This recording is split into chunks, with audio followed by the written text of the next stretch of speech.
하나님의 은혜와 사랑과 평강이 오늘 하루도 충만하기를 주의 이름으로 축복합니다. 하나님은 심판의 하나님이 아니라 구원의 하나님이십니다. 그렇기 때문에 심판과 징계의 목적 역시 구원해 내기 위함이지 파멸의 목적이 있지는 않습니다. 레위기 26장은 순종하여 받는 복에 관한 말씀과 불순종하여 받는 저주에 관한 말씀이 나옵니다. 오늘 말씀 바로 앞에 말씀이 불순종했을 때 임하게 되는 저주에 관한 말씀입니다. 그러나 하나님은 그 저주로 말씀을 끝내지 않으십니다. 너희들이 불순종해서 저주를 받는다 하더라도 회개하면 다시 돌아오면 하나님이 다시 받아주겠다 말씀하십니다. 다시 회복시켜서 내가 너희의 하나님이 될 것이다 약속하시죠. 그 말씀이 오늘 읽은 말씀입니다. 45절 말씀 보겠습니다.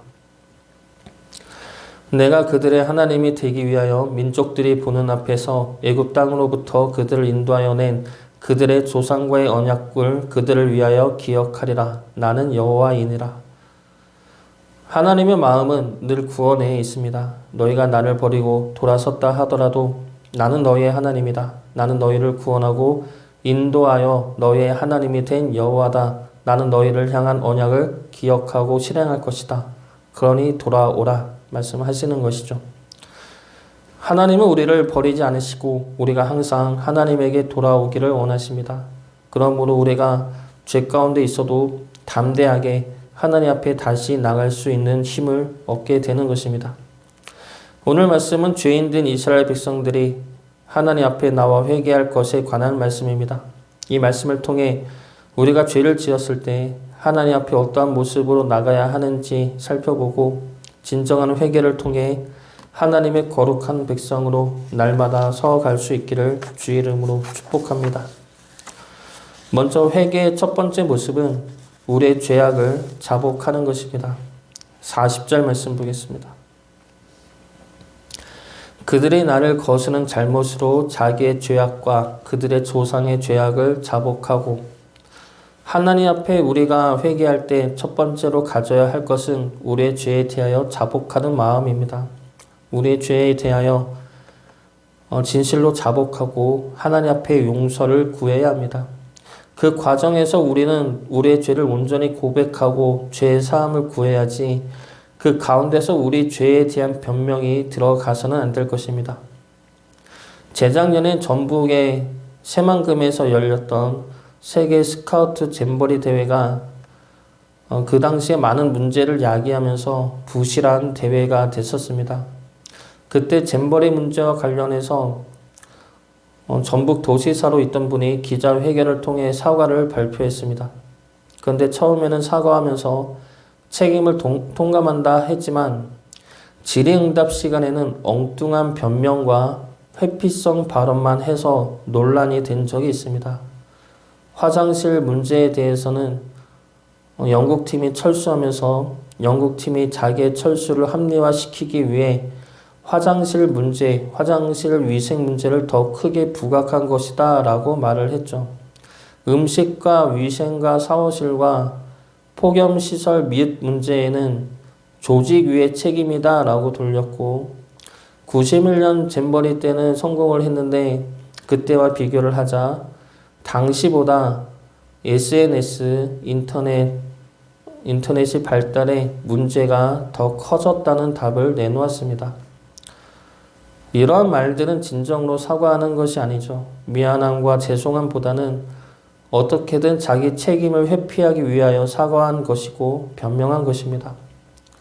이와 반대로 가장 모범적인 사과문 중에 하나로 우리나라의 가장 모범적인 사과문 중에 하나는 2015년에 메르스 사태와 관련하여 사과한 삼성 회장, 이재용 삼성 회장의 사과문입니다. 이 사과문에는 무엇을 잘못했는지에 대한 정확한 사과와 누구에게 사과를 해야 하는지에 대한 명확한 대상 규정이 들어가 있습니다. 그리고 이러한 사태에 대하여 어떻게 책임질 것인가에 대한 답변과 앞으로 어떻게 해결할 것인지에 대한 방안도 내놓았습니다. 그래서 이 사과문은 가장 좋은 사과문 중에 하나로 뽑히고 있습니다.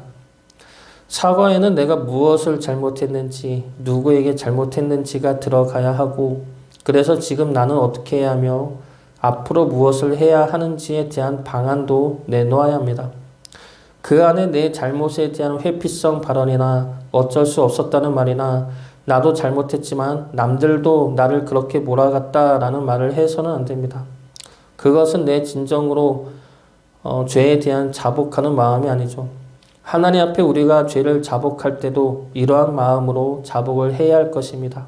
내가 무엇을 잘못했는지, 내 잘못으로 인해 누가 피해를 받았는지에 대해 자복을 해야 합니다. 그래서 나는 지금 무엇을 할 것인지, 그리고 앞으로 어떻게 해야 할 것인지에 관하여도 고백과 결단을 해야 한다는 겁니다. 그 과정에서 내 죄를 축소시키거나 남 탓이나 상황 탓을 할 필요는 없습니다. 회개는 내 죄에 대한 고백과 앞으로 그러지 않겠다는 결단이죠. 하나님 앞에 철저하게 우리의 죄를 자복하시기 바랍니다. 그러므로 하나님의 죄 사하심의 은혜를 누릴 수 있기를 주의 이름으로 축복합니다. 두 번째로 회개는 내가 먼저 하나님께 대적했음을 깨닫는 것입니다. 40절과 41절 말씀 보겠습니다. 그들이 나를 거스른 잘못으로 자기의 죄악과 그들의 조상의 죄악을 자복하고 또 그들이 내게 대항함으로 나도 그들에게 대항하여 내가 그들을 그들의 원수들의 땅으로 끌어갔음을 깨닫고, 회개는 내가 하나님께 대항하였음을 깨닫고 내가 먼저 하나님을 대적하였음을 깨닫는 것입니다. 우리는 우리가 먼저 하나님을 떠났으면서도 우리의 상황이 안 좋아지면 하나님을 탓하죠. 하나님을 원망합니다. 그런데 그런 상황이 올 때까지 우리 스스로를 돌아보면 어떻습니까? 우리가 먼저 하나님을 따르지 않았음을 깨닫게 될 것입니다. 내가 먼저 하나님의 말씀이 아닌 세상의 말을 따랐고 하나님의 뜻이 아닌 내 뜻과 내 생각을 따랐고 하나님의 마음이 아닌 내 생각과 내 감정을 따랐다는 겁니다. 그런 상황에서 내 형편이 어려워지면 하나님은 왜 나를 안 돌아보시고 왜 날 지켜주지 않으시고 왜 내 기도를 들어주지 않느냐면서 원망한다는 것이죠. 우리는 우리의 상황과 환경만을 보면서 하나님께 기도할 때가 많습니다. 그래서 우리 형편이 어려우면 우리 형편을 위해 기도하고 우리의 상황이 어려워지면 우리 상황을 위해 기도합니다. 그런데 우리가 지금 이 상황과 형편이 하나님을 대적한 결과라면 우리의 상황과 형편을 우리가 아무리 기도를 한다고 해도 나아질 수가 없습니다. 이미 틀린 길을 향해 가고 있기 때문이죠. 우리의 눈은 현재 우리의 상황과 형편만을 볼 때가 많습니다. 그러나 그보다 중요한 것은 우리가 가고 있는 이 길이 하나님을 대적하는 길인지 아닌지입니다. 하나님을 대항하여 내 뜻과 내 생각과 내 욕심으로 가고 있는 길인지 아닌지를 먼저 분별하고 깨달아야 한다는 겁니다. 하나님을 대항하는 길을 가고 있다면 하루빨리 깨달아 하나님께로 돌아서기를 바랍니다. 우리의 상황과 형편을 바꿀 수 있는 가장 빠른 길은 우리 마음이 하나님께로 향하는 것이죠. 우리가 가는 지금 이 길이 하나님을 향한 길이 되어서 하나님과 함께 동행하는 축복의 길이 될 수 있기를 주의 이름으로 축복합니다. 마지막 세 번째로 회개는 낮아지는 마음입니다. 41절 말씀 다시 보겠습니다.